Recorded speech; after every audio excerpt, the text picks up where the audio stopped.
Yoda used the lightsaber, and Luke, who outgrew Yoda in Episode 6, still used the lightsaber. So obviously Yoda would need one, and he says Yoda should be above having to use the Force to fight Dooku, as by him having to fight differently because of his height, does matter. When Yoda said size didn't matter, he didn't mean literally. It does matter in how you do things, just not in the results. That is how all handicaps work. And all those corny stories about how people who are paralyzed in their legs can still play basketball, they are still using a wheelchair. When you live in a physical world, which Jedi still do, size has influence on what you can do. It is an obstacle you can overcome through your inner strength, so it is irrelevant but still noticeable. I mean, think about it. Yoda also didn't lift the ship using his hands in Episode 5. He used the Force. So his size mattered in how he did something, but not in the results. And he says that if they are basically equal in terms of the Force, they weren't. Yoda could absorb and redirect lightning when Dooku could only deflect and summon it. Dooku was bluffing. Yoda wasn't overwhelming him, but he was stronger, and even if Dooku was jumping around Yoda, still has an edge above him. And if he would need to be physically imposing to win, that would simply mean that the Force canceled itself out. But that wasn't the case. Yoda was just stronger with the Force than through cleverness with the lightsaber. Oh, the reason Obi-Wan and Anakin lie there is because their limbs were cut off and they are in the shock. Oh, and another thing, Matthew says it is weird Dooku would use the lightsaber when the Force didn't work. That is how battles work. You try one thing, it doesn't work, so you change tactics. What are you just supposed to give up after one try? Again, in T2, the T-800 tries to shoot the T-1000, hit against the wall, punch it, etc., and Dooku tried to fight Yoda. Instead of fleeing right away as he could take out Yoda, he would have dealt the Republic a heavy blow.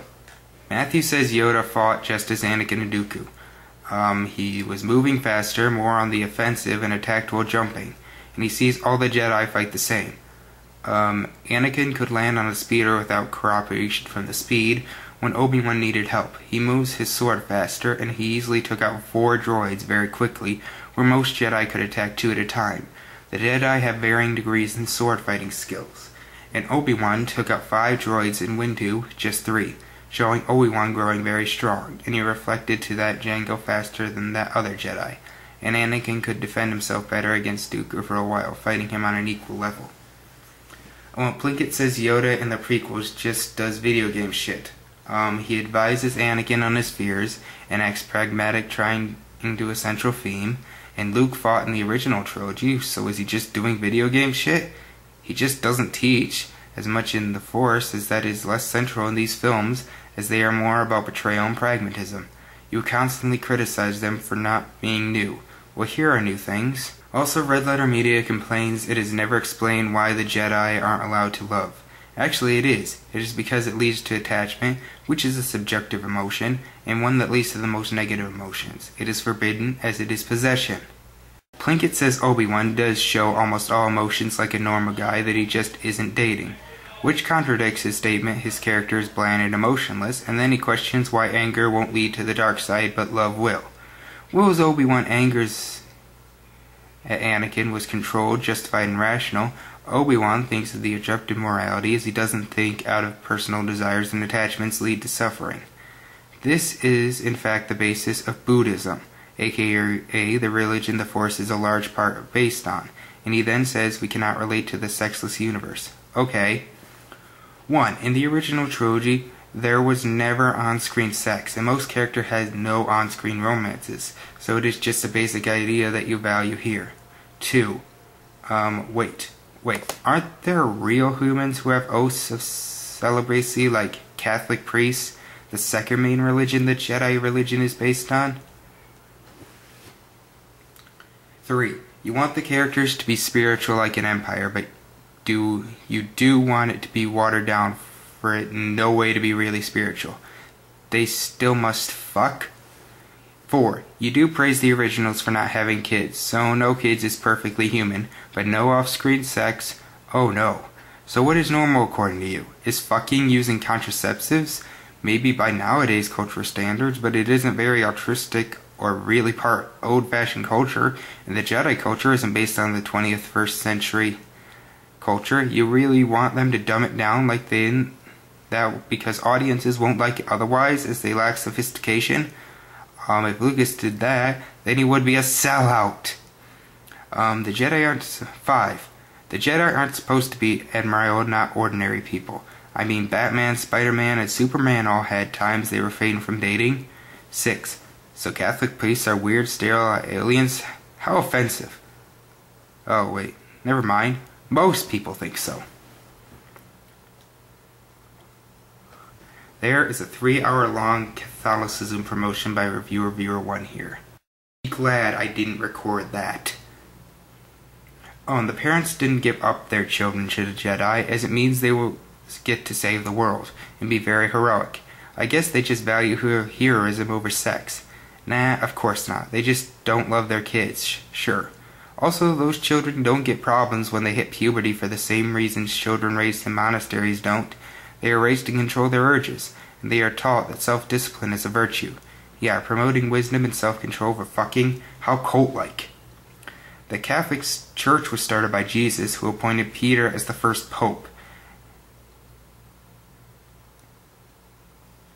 It is the true religion, as Jesus, who died for our sins, started it, join it, and find peace. Fuck, he managed to slip some propaganda in after all. Oh, and 7. Didn't the Jedi teach Luke in the original trilogy not to search for adventure and excitement and violence? Wow, that is relatable for the average fucking teenager, sure.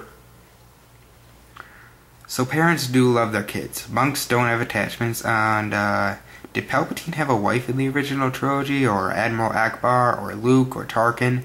Since when are people's superfluous romances considered crucial to making them real characters? Also, he calls the Jedi creepy for having self-discipline, and boring.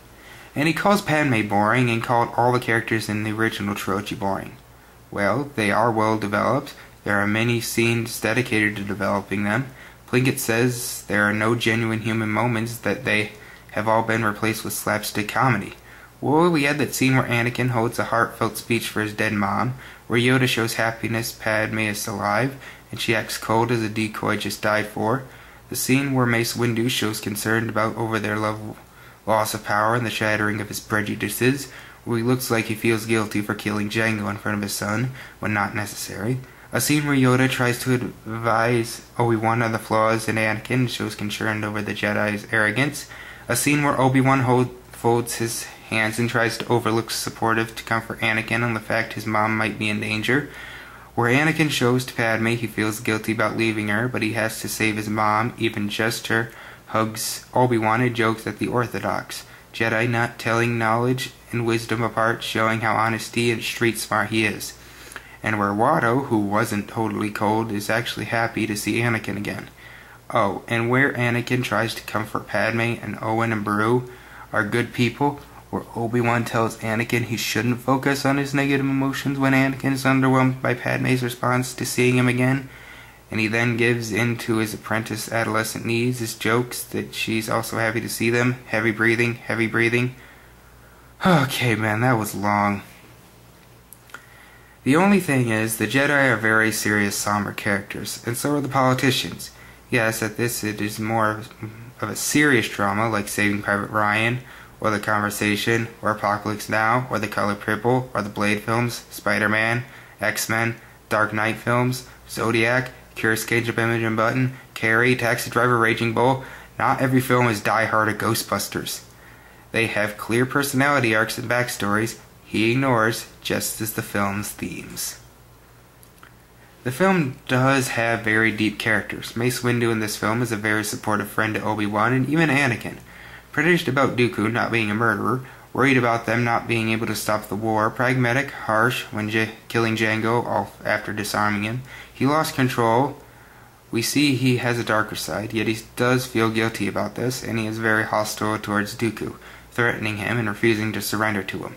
All three having clear command over everyone, and determined, and we see he goes through an arc he believes. The Jedi cannot protect the Republic, yet is sure they are all not murderers, and Dooku is an idealist, and tries to honestly protect Padme, and simply serve as a security force and find out where the clones came from.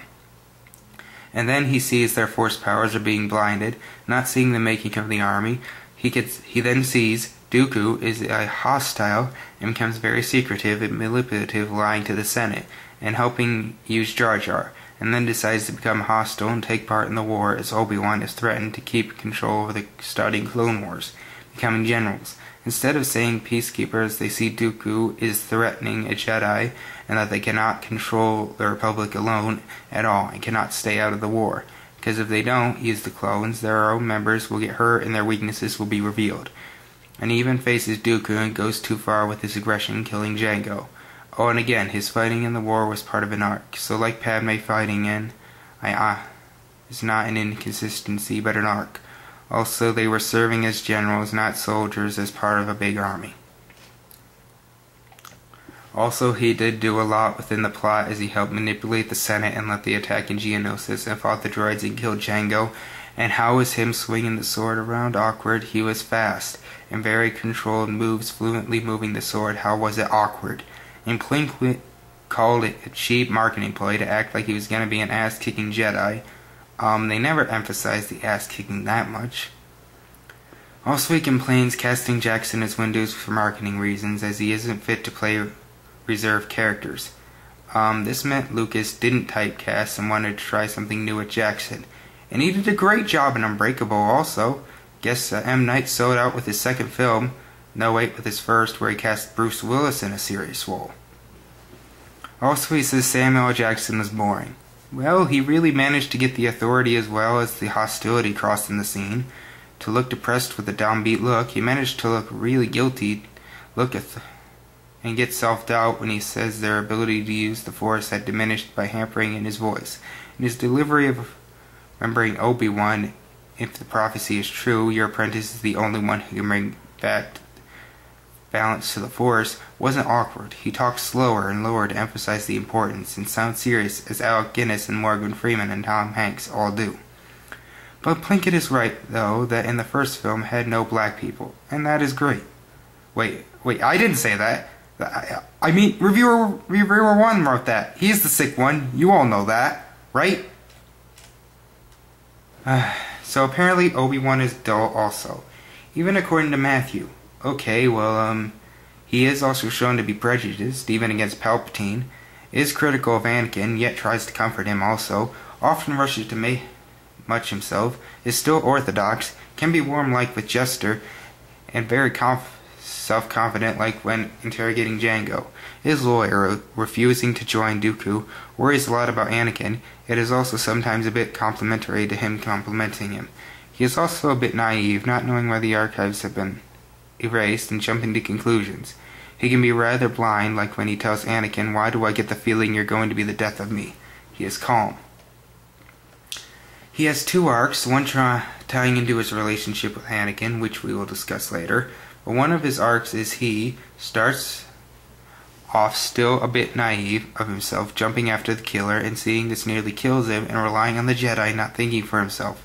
Be orthodox when he wants to find the planet of Camino, yet Yoda shows him that the Jedi children think for themselves, and he starts to think more for himself when analyzing the clones, and when he still gets a bit of advice from Yoda, delves into the investigation himself. And then when he gets captured, he discovers the truth about Dooku and gets a clearer view of his evil on his own, denouncing Dooku and fighting them on his own, and decides to chase Dooku alone. In the first film, he was very inconfident and orthodox, relying on others' teachings, and here he learns to think for himself more, like he did in the original trilogy, and this conveys the theme that we shouldn't always rely on others as they might be corrupt. We sometimes are alone, and sometimes answers are very straightforward.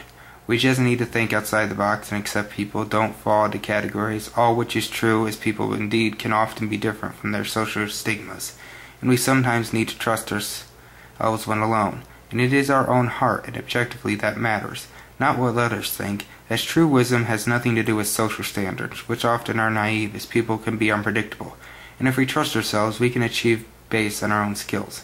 This is true often, it is only our own heart we can be sure about, we cannot always rely on others, and often people we thought we could turn out to be corrupt. This is why Obi-Wan wasn't a risk taker in Episode 1. All